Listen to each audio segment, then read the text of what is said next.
driving yesterday on my phone. It's damn good, actually. It's a really good song.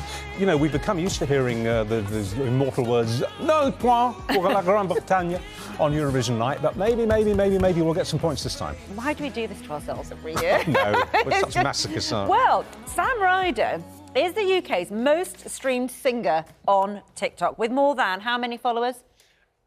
Go on, spit it out. Say it. Oh, it feels crass. 12. 12 million. 12 million. You have 12 million followers. Next month, you're going to be flying the flag for Great Britain at their ceremony, where Russia will, of course, be absent. But before we speak to you, let's have a listen to the entry called Spaceman. Well, that's obviously just the chorus, and if you actually hear the whole thing, it really is worth downloading and having a listen to it. Some really good chord changes in the main verses. Really nicely put together stuff. Yeah, some Billy Joel inspiration there, like just the classic sort of cornerstones of songwriting and stuff like that. It's good. Thank you so much. You co-wrote it, didn't you? Yes, yeah, with some friends of mine, Amy and Max. So it was like a gorgeous, boiling hot day.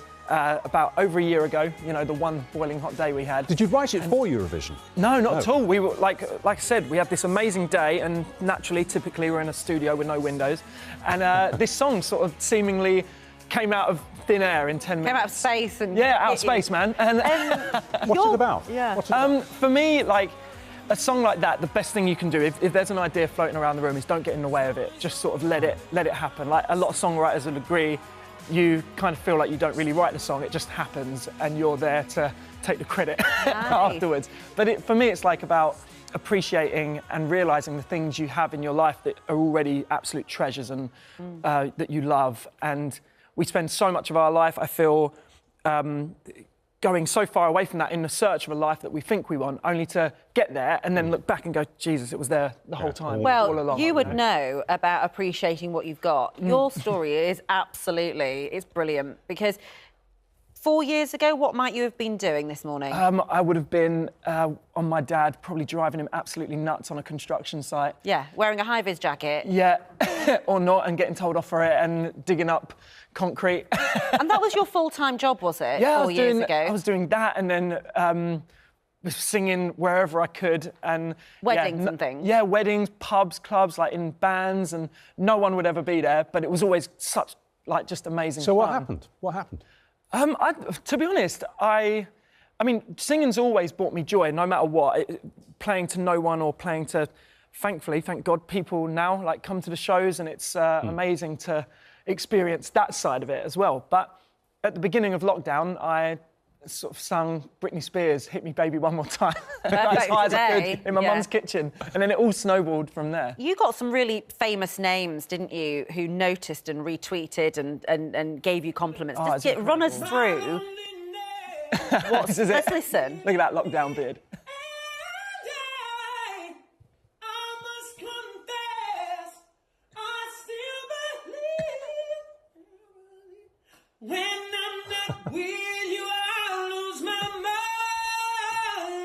Oh, an extraordinary voice. But tell us about who... I mean, this is what TikTok does. You can be here in your bedroom just singing that, and before you know it, who had heard it? Well, I was making pasta one evening, and I was trying to sing Whitney Houston, I'm Every Woman, the Shaka Khan cover, and I was losing my patience because it's hard to sing. It was boiling hot, another hot day, actually. And so I thought I'm going to have a break and make some pasta. And all of a sudden, I got a notification from Sia saying, hey, Justin Bieber just texted me your video of you singing my song. And she was so, like, generous with her kindness and so encouraging. And it was really... I mean, as a singer, or if you do anything and you have heroes in that within that craft or industry that you look up to, just a little props from them. Well, look, we're going to bring you down, I'm afraid.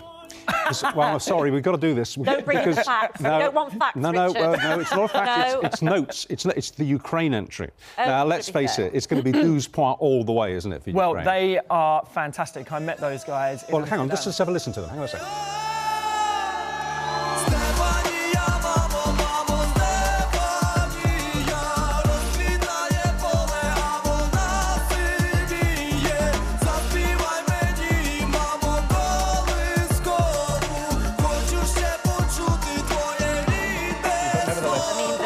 They're going to get 12 points, aren't they? From everybody. From everybody. So it's about playing for silver, isn't it, this time? Well, I mean, like I said, I can't go on without... I met those guys in Amsterdam yesterday, Yesterday? And, yeah, I flew in back home from Amsterdam yesterday, and they're so fun. And they're they're just stoked to be there, representing their country. It's such an important time.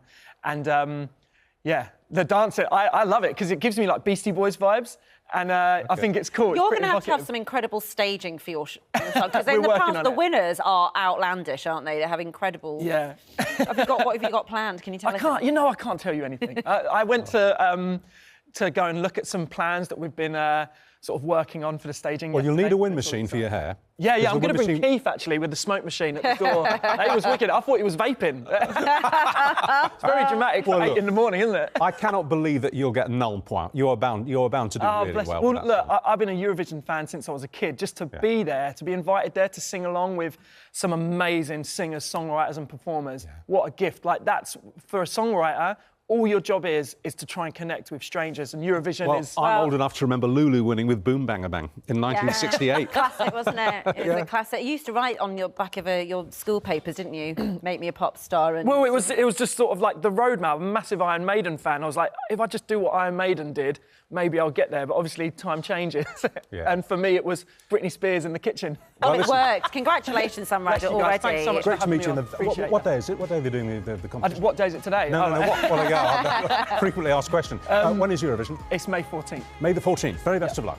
Thanks so much. You'll do really well. Spaceman.